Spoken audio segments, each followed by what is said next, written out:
Hello, and welcome back to the boring hour your place for long, calming journeys into the slow rhythms of history. Tonight, we travel to the sun-scorched banks of the Nile, but this isn't a tale of golden sarcophagi, mighty pyramids, or the splendor of pharaohs. No, this is a story of dirt, of routine, of quiet suffering and uncelebrated survival. We will descend into the overlooked daily life of an ordinary Egyptian where the scent of fish, dust, and sweat lingers in the heat, where hieroglyphs mean little when your task is hauling clay or grinding grain. But history is never one shade from the lives of the humble. We will slowly rise to witness the calculated brilliance of Queen Hatshepsut's reign. We'll explore an ancient architectural mystery that even modern archaeologists still puzzle over. And we'll end our journey among the perfumed shadows of Luxor's palace halls, where a completely different world pulsed behind linen veils and gold-threaded sandals. Let your thoughts drift into the Nile, flowing slow and steady like the rhythm of this night. And now, let us begin. The sun rises not gently, but harshly.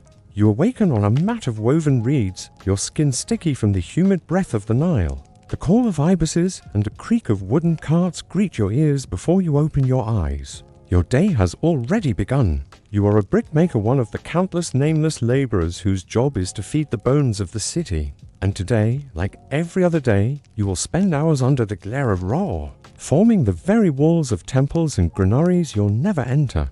Your breakfast is simple, coarse barley bread and watered beer, already sour in the rising heat. You eat in silence as your family tends to goats or weaves baskets. Then, barefoot, you trudge down to the mud pits. The clay is heavy and hot, laced with straw that pricks your fingers. It clings to your arms, your knees, your back. You shape it into bricks using wooden molds one after another without pause. Your hands are rough, blistered. The straw itches your skin, and the clay sucks at your feet like a jealous spirit. Nearby, the overseer watches. He carries a staff carved with symbols not of protection, but of authority. If you slack, even to wipe the sweat from your brow, his shadow may fall over you with consequences. Your fellow workers chant to keep rhythm. The chant is old, older than the pyramids. Its words mean little now, but the beat keeps your hands moving. Lift, scoop, press, tap, again. Again! By midday, the heat is unbearable. The sun burns white, the clay dries too quickly. Some bricks crack and are rejected. You may be blamed. Lunch is a break of perhaps 30 minutes. You drink tepid water, careful not to spill. The river nearby teems with crocodiles. You've heard stories of children snatched, of workers vanishing. When they stray too close, you stay on land. The afternoon passes slowly. Your back aches, your hands no longer feel like your own. A blister on your thumb has opened, oozing blood, but you hide it under more mud. By evening, you've made hundreds of bricks. They are stacked in rows, left to dry. Your pay is in rations measured by scribes who sit under shade, tallying without touching. At home, there is no reward, only fatigue and a small fire to cook lentils. You may share stories with your children, telling them that perhaps one day they will learn to read and not make bricks. But you know that hope dries faster than clay in the sun. You fall asleep to the buzz of mosquitoes, the sting of straw in your cuts, and the knowledge that tomorrow will be the same. Long before Cleopatra, there was another woman who wore the crown of Egypt not as consort, not as regent, but as pharaoh. Her name was Hatshepsut. Tonight, we won't just recount her reign, we'll follow the long, quiet unraveling of her memory. We'll walk through faded inscriptions, missing statues, and the deliberate chiseling of her name from history. We will lie alongside her tomb, unsolved and silent. Our story begins around 1479 BCE. During Egypt's 18th dynasty, Hatshepsut was born to privilege, the daughter of Pharaoh Thutmose I. As a royal woman, she was trained in literacy, ceremony, and temple administration, rare skills for anyone in that world, let alone a female. After the death of her husband and half-brother, Thutmose II, the throne passed technically to her stepson Thutmose III, but he was just a child. And so, Hatshepsut stepped in as regent. But then, something unprecedented happened. Within a few short years, She claimed the full powers and titles of pharaoh. She wore the false beard. She took on the masculine pronouns in official texts. She stood before the gods as son of Ra. It was a delicate game of political language and visual messaging.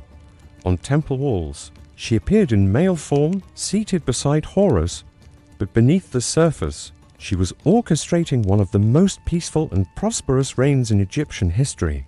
Hatshepsut didn't expand Egypt through war, but through trade and construction. Her famed expedition to the land of Punt brought back myrrh trees, incense, exotic animals, and stories of far-off lands. At Deir el-Bahari, she commissioned one of the most elegant temples in the ancient world, white limestone terraces, rising like petals from the desert. And yet, after 20 years on the throne, she vanished. There is no record of a funeral, no direct evidence of her death. Her sarcophagus lay empty. The succession passed to Thutmose III, who reclaimed power without obvious resistance.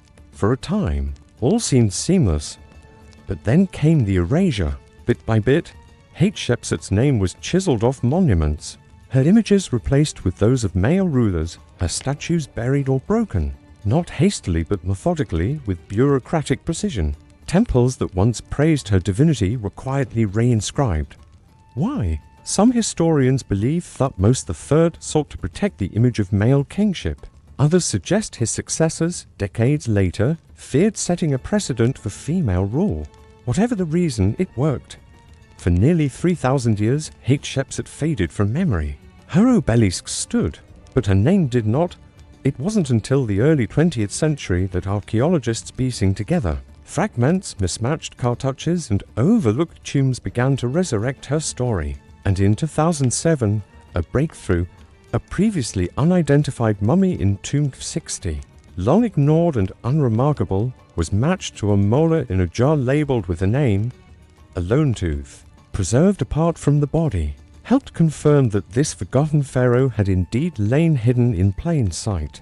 Hatshepsut's disappearance was not sudden, but calculated, and tonight, in the quiet hours of our retelling, we gently unerase her again.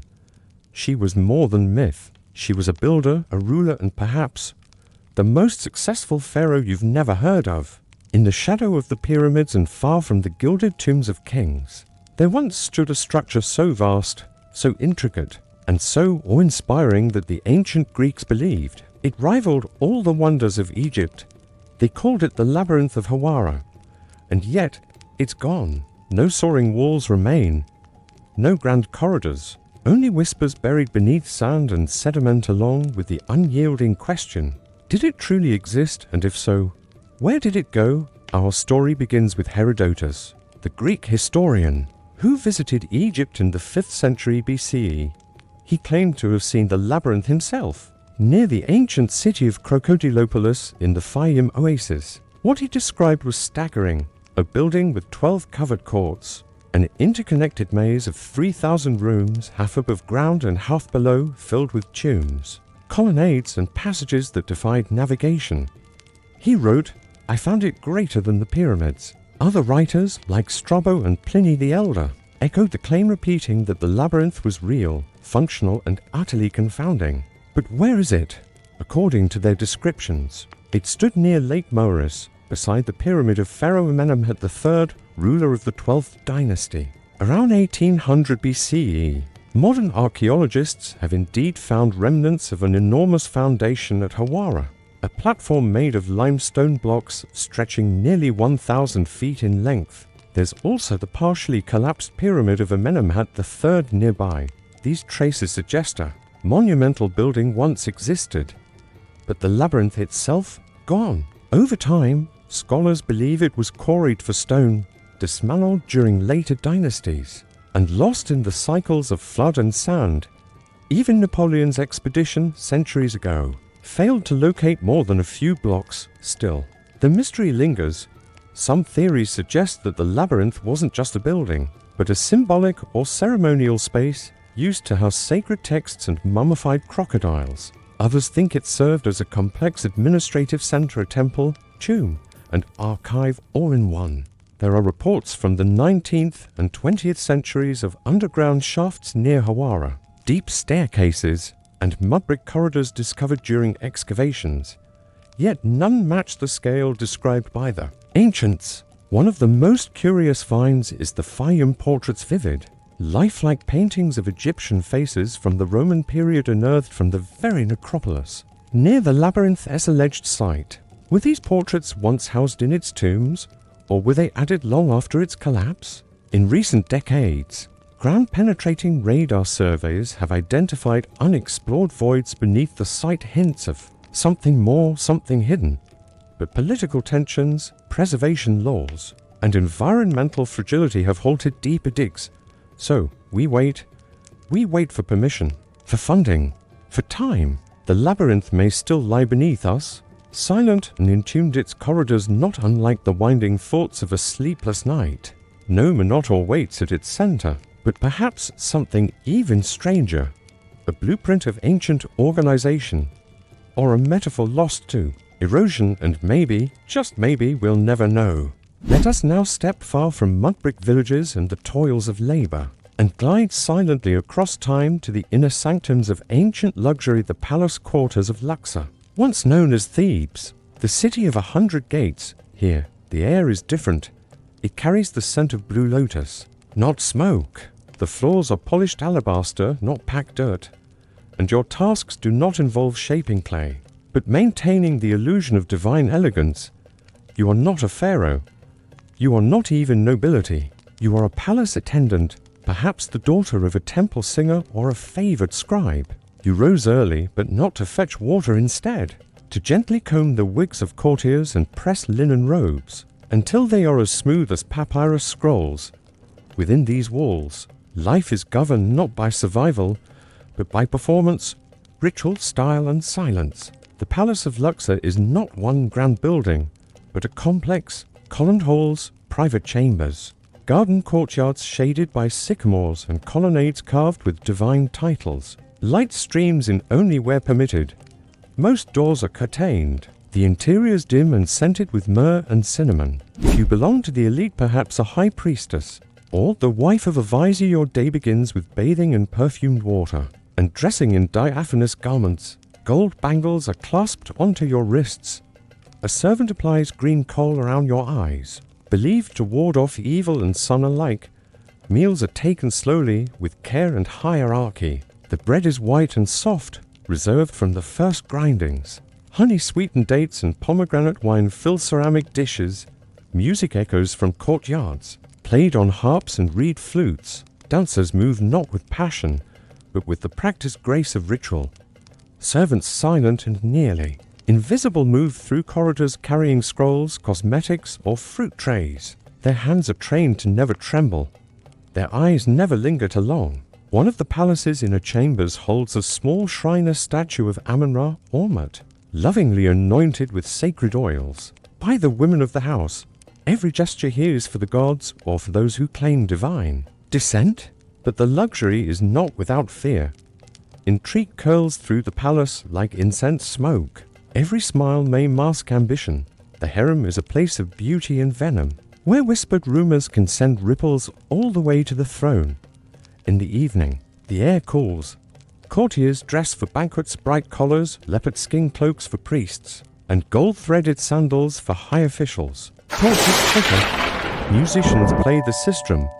Wine flows. Conversations remain polite and always calculated. From the outside, this life seems effortless, but inside, it is a different kind of burden. To maintain perfection, to perform devotion, and to never show weakness. And yet, for the few who lived here, the Palace of Luxor was the world, a self-contained universe of art, ritual, and reverence, a slow dance through time. Tonight, we have walked its halls gently, with bare feet and quiet breath, among the privileged who never touched mud, but lived in gilded cages of formality. And so, the Nile winds once more into darkness. Tonight we have traveled across the spectrum of ancient Egyptian life, from the aching hands of a brickmaker through the quiet power and erasure of a forgotten queen, into the hidden corridors of a vanished labyrinth, and finally through the perfumed hush of a palace cloaked in ritual. These stories, like the slow turning of the river, remind us that history is never only grandeur or ruin. It is labor, It is silence. It is repetition. And most of all, it is people. People who bent in the sun, who wrote their hopes in symbols, who believed in the permanence of stone even as the desert reclaimed it all. As you rest now, let your thoughts soften like clay. In the flood season, let your breath align with the steady rhythm of an ancient scribe's pen or the quiet shuffling of sandals on limestone. The night is long, and the past so very far behind us is quiet enough to sleep in. You've been listening to The Boring Hour. Sleep well, and good night.